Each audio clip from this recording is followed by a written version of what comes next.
What is going on, y'all? It is your girl Biola here with a new YouTube video.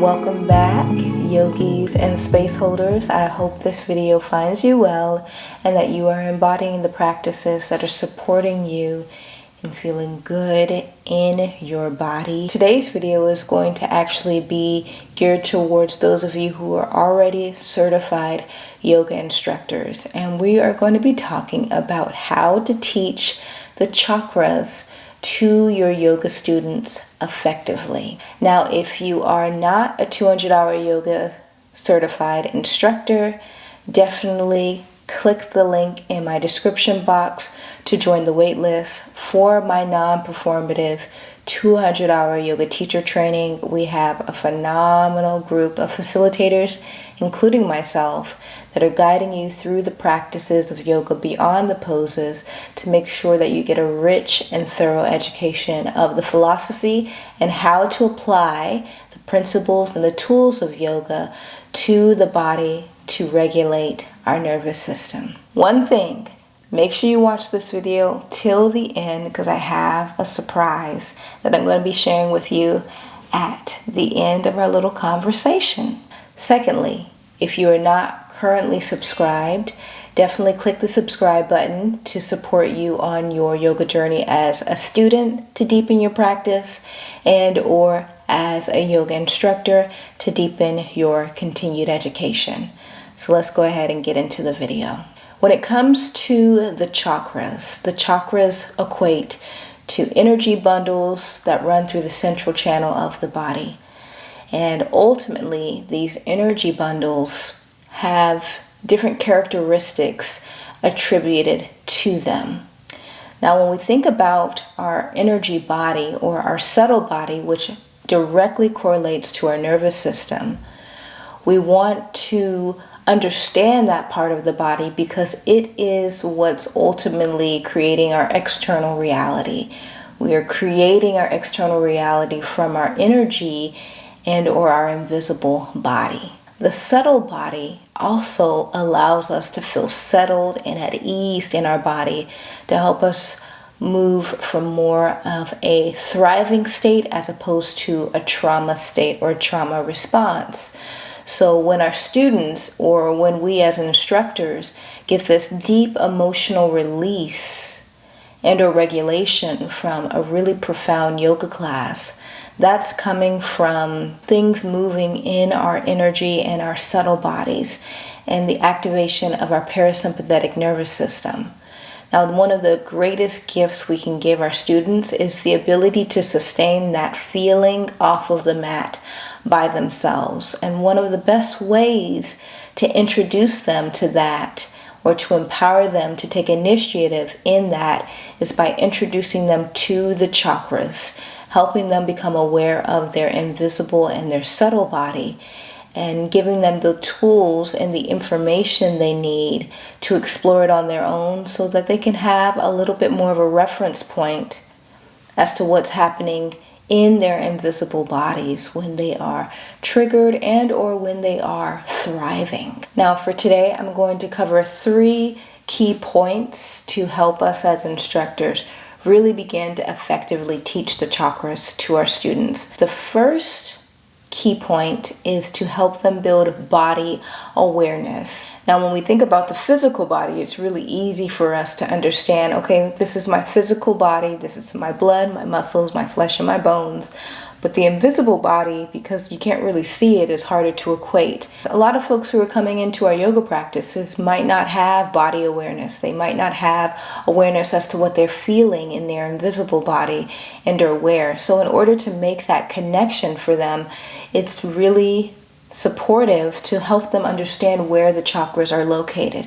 Where is the root chakra located? Where's the sacral chakra? Just letting them know where that chakra is gives them a reference point to enter into more of their invisible and subtle body and have a little bit more of a place to start when it comes to identifying with their subtle body. Once again, so many times we're coming in to our yoga practices with not a lot of body awareness. Think about the first time you ventured onto your mat and you didn't really understand what it was that you were feeling, or when teachers made certain cues about to move your body this way. It was kind of hard to track what they were saying and how to move your body that way because we're still building body awareness. Being aware of that and offering education related to the chakras in terms of where they are located can make that connection for our students as they're still building this awareness.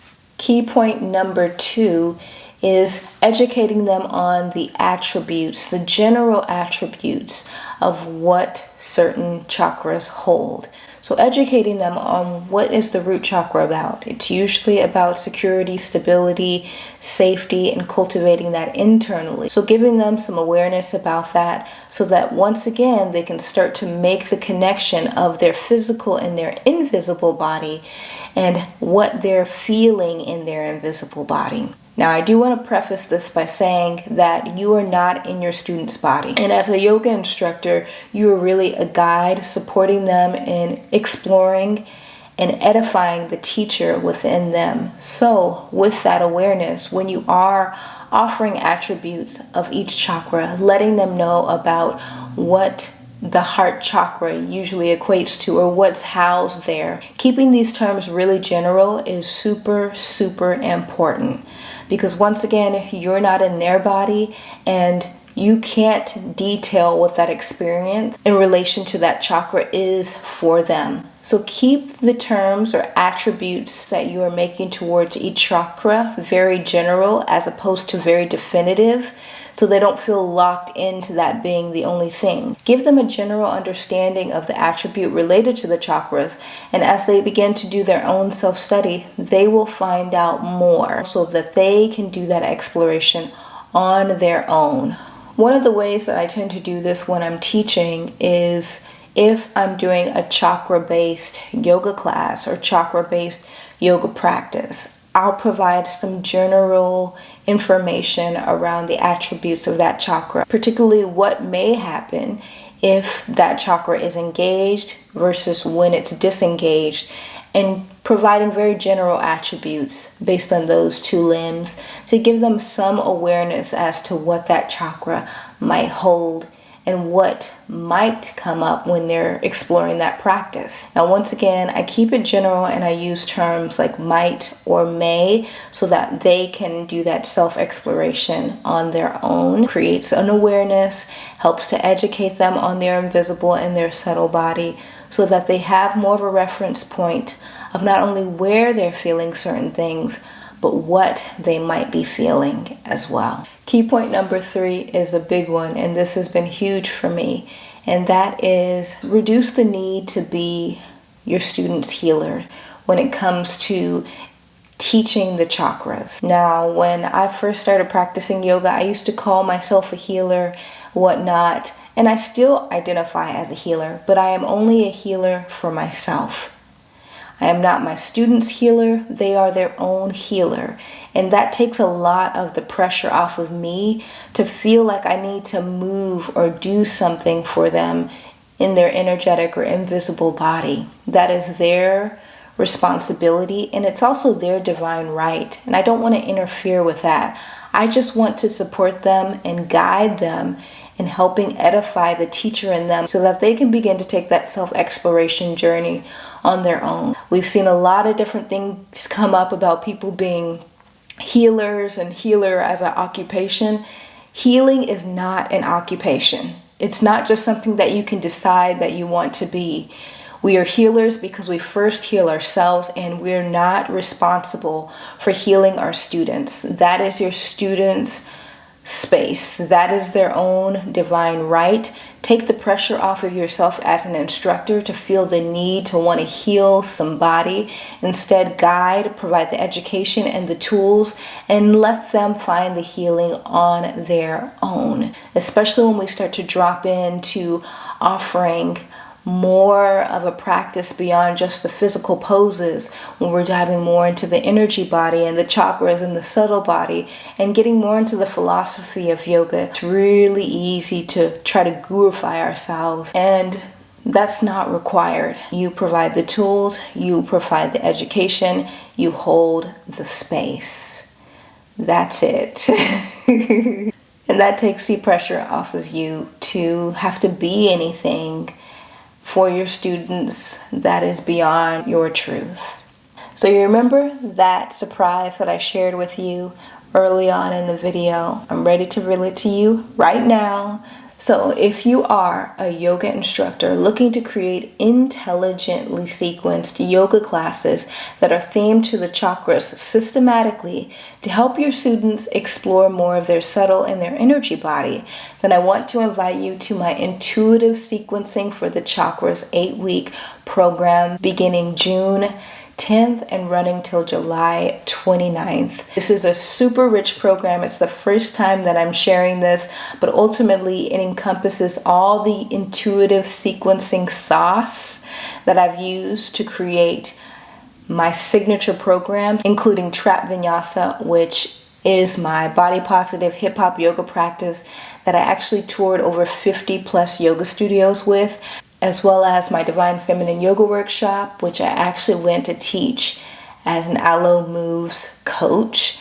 Each of these programs, I use this sequencing infrastructure to systematically create themed yoga classes to the chakras and the subtle body, and that is what I'm going to be giving to you in this 8-week program. You'll be leaving this program with 7 incredibly intelligent, anatomically sound, and intuitive chakra-based yoga practices, a glossary of chakra-based yoga poses to help you continue to theme and create more practices, and I'm going to be sharing my intuitive sequencing infrastructure that I've exclusively only taught to my iyaKIN 200-hour yoga teacher training trainees.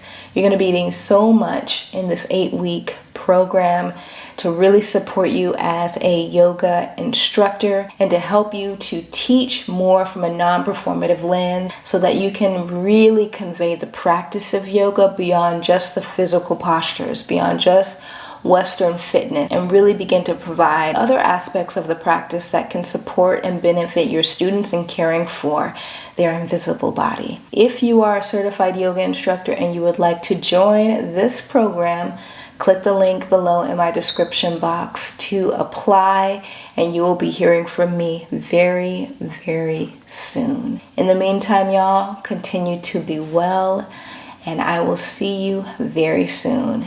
Don't forget to follow your girl on the gram at Yoga by Biola and at iya.well.